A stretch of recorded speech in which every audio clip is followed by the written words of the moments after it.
Welcome to Truck and Travel. I'm Derek. I'm Cinnamon. Today's video is sponsored by Hyfield.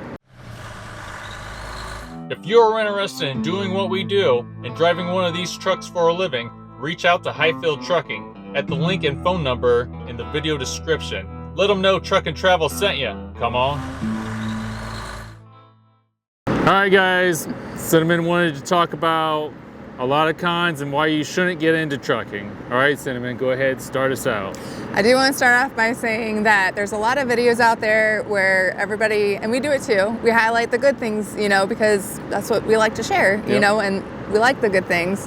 And so some people will get out on the road and they're like, it's completely different, not what I was expecting. So I'm a very positive person if you watch our videos and stuff, but I'm about to get real. And let you know these different situations that they do happen on the road, and it is stuff that you're going to come into contact with that you may not have thought of before. So, all right, let's jump into it. Sorry. Okay, so one of the big things is you're going to miss a lot of your family get-togethers and events and holidays. So, depending on what you want your schedule to be, if you decide to stay out for holidays, then obviously you're not going to be home for them and stuff. So that's a big one. There's been times where we've deadheaded like 800 miles to make it to a wedding, you know, and that's not always ideal, but it happens. Yeah, and there's also, Derek and I had this because our parents are still alive, and we'd be taking a load. We're from Ohio, so we'd be taking a load that's going out to California, and we always have that fear that while we're across, you know, the United States, something happens at home. To a family member, to any family member, you know, or and you're gonna feel so far away. You know? And then it'd be really hard to drive all that way while you're thinking about, and you can't just be there, you know. So that's really definitely a big thing. So you'll have your reset, which is, you know, you have a certain amount of hours that you take, and at the end of your clocking hours out, you have to take a 34-hour reset. And so sometimes you will find yourself at a place that is nasty. Like the second you open your door, it smells awful. Like, I'm not even gonna go into it. It's just, it smells really bad. She's basically talking about truck stops. There's some nasty truck stops where the parking lot's nasty, people just litter there, or they're peeing right beside their truck out there. It smells like dumpster mixed with urine, mixed with like, oh, just awful. So you might have to spend 34 hours, like your time off, when you're supposed to be relaxing and enjoying at places that are not ideal. They might not have the best food there at all, and they might have absolutely nothing to do. So you're literally bored, and it really sucks sometimes. So what we like to do when we go across the country is we take the same load that we've done before. We pretty much stop at the same truck stops that we always stop at. So it's kind of like a familiar thing, and it's like, I don't know, it's not like anything's unexpected. You know what to expect out of that truck stop. You know about how clean it is and all of that. All right, Cinnamon, what else you got for us? I do want to quickly mention, because you know I'm all about the details and stuff. Something that Derek and I definitely did was we would steer clear of city truck stops. So we would only go there if we absolutely had to. Like if we were due for a break and, you know, we wouldn't make it to the next one, or fuel, but we'd always plan ahead, so that rarely happened. We would plan ahead, and we would try to be about 30 miles at least from a city, because it's it seems like the workers a little bit more pleasant too when you get away from the city too. Everybody that's in the city and near the city, they're more patient when they're outside of the city. Everybody just seems to hate life, and it's not how you want to spend your downtime. And plus, those truck stops aren't taken care of as much. Yeah. All right. So I'm just gonna say it: when you have to poop, or have like when you gotta drop a load, your own load. So you're gonna be doing it at truck stops, and so you're not gonna have any privacy. Some people don't do a courtesy flush, so it smells awful in there. Some people, I've been in there before while somebody's puking. Some people don't even flush the toilets at all. And there's been stuff like, then you got some immigrants where, you know, they come from countries that have bad piping and stuff. Bad plumbing, so they'll just throw the toilet paper on the ground that they use, and they don't flush it, and so you got that to go around. welcome to the jungle. Yeah, so it can be really hard to do that. And then if you decide to use the bathroom, like the bathroom is what I call it, in your truck, then if you have like a restroom co-driver, in there, yeah. you know, then they have to smell that and stuff. So how much do you appreciate them, you know? Derek and I had a rule where we would only go pee in our bathroom truck, or our truck bathroom. So, so it was always nice when you did get to go home and you got to take your time. Nobody's waiting on your stall, like all that stuff. And that's why we like to try to pick truck stops that we've been to before, and we try to always go to ones that have nice facilities. And a lot of bathroom stalls too, so that way somebody isn't waiting on you and you have to feel pressure to, you know, do your stuff. All right, Cinnamon, what else you got for us? So a really big thing, you should not get into trucking if your amount of patience is very small, because there are not just one, not just two, but I'll list several reasons and situations where your patience will be tested. And if you don't have good patience, you're going to be miserable. Okay. Number one, people will take their breaks at the pump, their half-hour breaks that they have to. Yeah, at the fuel pump. And you'll be behind them, and it'll be crammed where you can't back up and you can't get into another line. And so you're sitting there waiting, and you might be... And it's not just one truck. There'll usually be almost everybody at the fuel pumps. Yeah. People will take a while to park. Now you have to give people grace because sometimes there's newer people who are, you know, trying their best and stuff. Some people take a long time to park. Or the carrier they drive for, they're the first time there and they don't really provide any good training or anything like that. So you're gonna have patience for people who take a long time to park. People don't let you in on the highway. There's people, everybody believes that, you know, where they have to be is more important than anybody else's, you know, and so they won't let you in, even though there's 3 other lanes that are empty. They could get over, you know, but they won't let you in. People will cut you off and they won't let you get over. They'll speed up and then slow down.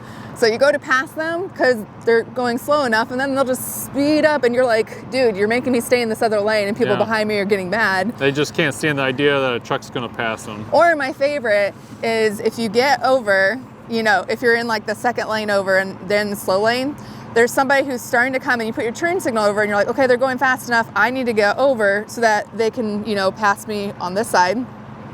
And they speed up, they don't let you over, and then just to like be up ahead, and then they exit. And it's like, or like way down there, you know what I mean? And it's like, you could have sped up past me this way, I just need to get over. Like, anyways, they don't let you over. And then sometimes the communication is very testing when you go to shippers and delivery places. They don't offload you right away. They take their time. They don't communicate well. Like, so sometimes you'll have different situations where you have to be very patient with other people that you come into contact with. So patience is a big thing. So another thing that you're gonna have to encounter over the road is the bad weather. When you're at a truck stop during the bad weather, you literally, I don't know what it is, but even when say you've worked all day and you have all this time off, you know, you get to relax and that kind of stuff. Even if you didn't work really hard during the day, it's like you have no energy and you have no motivation to get out of the truck and move around. You know, you're finally off work, you should move around, especially if you've been sitting all day long, but there's just no motivation. Like it actually takes effort to get out and move. And because of that, there's weight gain, there's a lot of different pain in, like, you know, your back sometimes. Like, these are all different things. It's going to be situational. It's going to depend on you. Are you going to make the effort? So something I like to do is whenever we were at a place and we were waiting to be offloaded or loaded or anything like that, I called it walk while you wait. So I would just walk up and down, like, constantly and sometimes I'd be doing that for an hour and a half. You know, but I would move for the day. So you really have to make yourself have the effort to move around and stuff. Just a side note too, if you are a truck stop with bad weather, there's a lot of snow coming down or whatever, please, and you got like a diesel heater, please get out and check to make sure that the exhaust for that thing is cleared, because we've heard of a couple that did expediting for the same carrier we drove for, and snow came up around the exhaust and kind of plugged up the exhaust, and it wasn't able to let it out to where it was just staying inside the truck, and it took away their oxygen and they passed away from that. So just make sure that baby's got, you know, they can let the exhaust fumes out. Yeah. And kind of going back to like the whole weight gain, it sucks because sometimes when you're out on the road, the only food available is just so bad for you. Yeah. And they'll have all these deals, you know, buy 2 candy bars, get 4 free. Like, and it totally like makes you want to buy nothing but candy and bad food for you. And like, it's not convenient to drive a truck to a grocery store and make effort to walk all the way up to the store and buy all of your items, you know, and cook and all that in the truck. It's not as convenient as it is a big kitchen at home. Right. So this next one that I'm going to go over, I'm going to be very honest. Derek and I have been married for a while, but we are human, so we have had fights before. When you are in a truck together, especially if it's bad weather and you don't want to get out, or you're driving a long part of your leg, you know, and the other person, if you're fighting with them, it's really hard to be in a truck together. Because you want space. Because of space. We do have a curtain that would close, and one would be in the back, one would be in the front. But you had to learn how to work through things, like, and try to get your patience back. Yeah. So if you and not leave them at a truck stop, right, Cinnamon? Yes. Don't leave your co-driver at a truck stop. She yeah. never did it. We joked about it though. We made it. But no, if you're someone who fights a lot, this will increase it, because that's all I'm saying. Yeah. The whole sleeping issue is that, like, we were on separate sleeping schedules, and so in order to be able to go out on the road anytime we could, if a load came up, we stayed on a sleeping schedule. So that is a whole other thing that if you're over the road and you're team driving, you're going to have to deal with. Are you going to stay on schedule and miss out on seeing the other person a lot? Or are you going to constantly one person's going to have to constantly switch their schedule so that on the off time you guys can hang out together, but that also creates a lot of stress on your body. Yeah. So there's that reality that you have to understand. It does happen. And Cinnamon had like the 12 a.m. to 12 p.m. driving shift, and so when we would come back, she would stay on that shift. And she would miss out on certain family events every once in a while. I would. There was one time where there was a football game and I had to go to it. And so I tried to go to sleep early and kind of sleep a little bit, like from 12 to like 5. And I couldn't fall asleep right away. It took me forever. Then finally I got a couple hours and then I had to go to the football game. And I was like a zombie, you know. So this is the reality of it. So, and then the last thing I wanted to say is about sleep is that depending on the person, if it's hard for you to sleep, you're gonna have a hard time on the road. There's noises, like you can be at a truck stop and people yell outside the truck, people honk their horn, people who are impatient and shouldn't be driving. They honk their horn. If somebody's driving, your co-driver's driving and you're trying to sleep in the back, if any kind of movement is going to wake you up, it's really hard to get used to it, but people do get used to it. You have to. So she's talking about mostly team drivers when you're going down the highway and you're trying to sleep. Yeah. But yeah, if you guys are taking your 34-hour reset at a truck stop even, a lot of noise is going on there. A lot of issues I had was it doesn't take much to wake me up.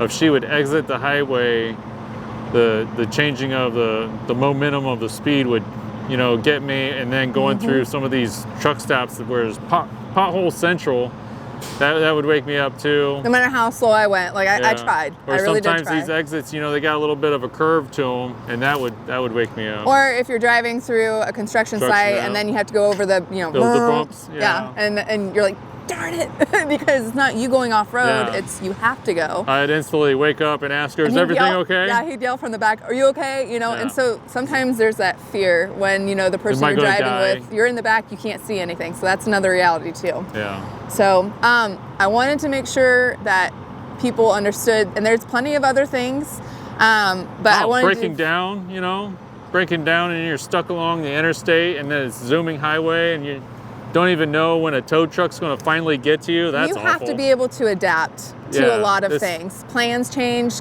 loads cancel, like storms hit, when they weren't supposed to. Yeah, dodging horrible weather. We've driven on ice, many times. It's just awful. You'll leave a ton of space, you know, from the person in front of you. But if you're driving in a city, everyone's like, oh, look at all that space. So everyone keeps getting in front of you and pushing you back, you know. So that's with patience again. But on a lighter note, I do want to say that even though this video is about the, you know, just letting you know the cons and stuff like that, I do want to talk about the pros. And since we did expediting, some of these pros are just for expediters, like that you can't even experience if you're like in a semi and stuff. Like, and we'll explain with those. But so, all right, Cinnamon, jump into it. So something I said was, you know, there's something about a truck. Something about a truck. But for me, there's just something about driving. Like I loved it. You know, I had fun at work. I loved it. It would rarely happen, but like if I went by and some kids were doing that, I absolutely loved it. And it's a job you can love. Like I don't know. There's just something about it. But you can have your pets with you, depending on what vehicle you're in and stuff for expediting. And that could also be a con. It really could. Oh, don't get him started on like when the cats had to poop and stuff. That was awful. Right. Let's move on to the next one. Okay, you get to see some wonderful things, like some great sights. And that kind of goes along with, if you're in a factory job, you only can look out the window and see like little things when you're like at a job for 8 hours. And so you know, I used to take pictures before we'd leave, and I'd say my office view. You know what I mean? So you could see like all the different landscapes and so many beautiful sights that you wouldn't see at a job in your home state that you never leave. You know what I mean? Like with all the travel and everything like that. So for me, this job made me feel important. Like it felt like a job that actually helps others because we're delivering things that people use and that people needed. Yeah, and so for me, just having a job that has purpose, that's something that's definitely a pro. Most of the stuff that we got needed to get there ASAP. Yeah. As well. Yeah, so it was very important. A lot of sensitive items. For me, I'm sure you guys can tell, I am a babbling brook. I like to meet people. And so being over the road, like you actually do meet some really awesome people. Like I met this one girl named Paula, and every time we'd run into each other at a shipper, if there was time, her and I would walk outside and we'd just walk back and forth to get our steps in, and we would just talk about just everything. She the Tennessee one? Yeah. Okay. But, and you know, Don and Joe and Pennsylvania? Yes. Okay. Yeah. So, and David and Julia. All right, let's go. I could go on and on. But you meet some really cool people. You really do. Yeah. So, and a positive for this is that, or being over the road, is that if you go, the reason why we always talk about Hyfield and that we love to tell people about them is because they have a mentorship. And we believe in them. Yeah, and they set you up for success. And so that actually makes it easier, it relieves stress, you know, so. If you're like totally new to the expediting game, yeah, they got team members that will help you navigate this confusing system and make it less stressful. And yeah, we've had friends that have gone through it, and that's why we love working with Hyfield. Yeah, it definitely helps with the stress level and knowing what you're doing and everything like that. When I said that some of the pros that I'm talking about are specific to expediting, it's because with expediting truck, you can go places. So like when I said that, you know, sometimes you'll have a reset that's in like, you know, awful place. Well, you can take the expediting trucks to campgrounds, and you know, so you don't have that diesel smell coming through the windows if you decide to have your windows down. Yeah. You know, you have beautiful scenery and all that, so they can go in more places, and then that also helps with like the food and everything like that. A lot easier parking at a grocery store, you know, only taking up a couple spots instead of like 8 or 10. Yeah, and you can get around a lot better, like easier. So much easier. And something else about like the whole expediting trucks and everything like that is that there's no tarping, like with flatbeds and stuff like that, and everything is pretty easy. I'd say for the most part. The stuff that we focused on. The majority of our loads are on like pallets with boxes, and so easy to strap. Very, very easy to strap. So and it was like 1 to 3 pallets most of the time with like 1,000 pounds or less. Yeah. And then something Derek said, because I'm like, you know, we were going over some pros and stuff, and he's like, you know, you can see as much of the country as you want to. Yeah. So you can choose where you go or what loads you take and everything like that. You decide what your office view is, and you're not stuck in some factory with no windows. You know what I mean? Yeah. So that's how I always enjoyed it, because I've been in a couple different factories. Yeah, and so I know for our channel, we did do it more as entertaining and stuff, but because we don't want to, like, we could have an opinion about something, but it could be different for other people.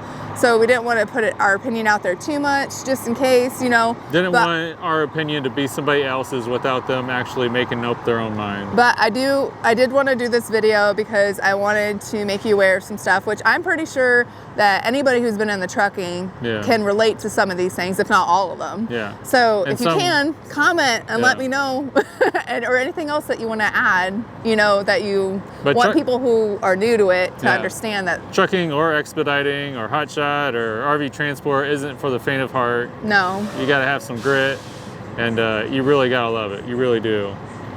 It's not like a random road trip you take. It's a lot of road trips and a lot of nasty truck stops, but with money.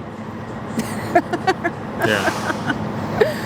All right, you guys, we appreciate you hanging out with us. God bless you guys, and we'll see you next time. Bye. On to the next one. On to the next one. See ya. I was going to ask if you were going to do this. Bye. Later. Tater. Hasta mañana. Hasta luego. See ya. Ciao.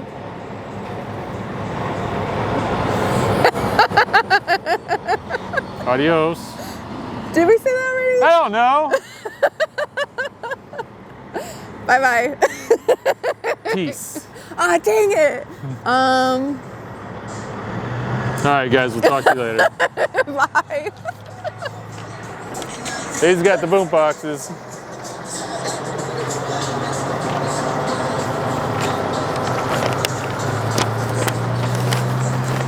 All right, let's get it.